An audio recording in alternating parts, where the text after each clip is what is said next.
then guys, not a video really this week, but you know what, a very important time that I thought, you know what, I'm going to do a quick video just to mention what's going on. So a big milestone in the VW Polygrey YouTube channel, 500 subscribers, well actually 501. So I haven't got a video coming out this week, there's one scheduled in for next week, but I just wanted to say a massive thank you for everyone who subscribed to the channel. It means so much, and you know what, like I've always says, I'll keep making videos if you guys keep watching them. And you know what, I'm blown away with 500 subscribers.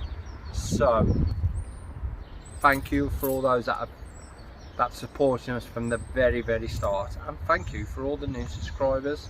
And you know what, and if you're not and you're watching this and you just clicked on subscribe, these aren't how-to videos. It's me. I bought this VW T25 a year ago now, with pretty much no mechanical experience at all, a little bit of paint, and just watch us week by week doing it up to be a campervan. You know what, if I can do it, you guys can do it too.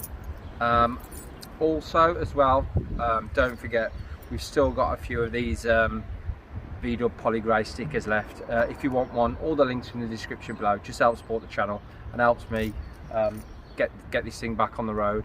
So again guys, thank you very much, thank you for subscribing. You know what, I'll catch you all next week. There's definitely a video coming. Cheers, thank you.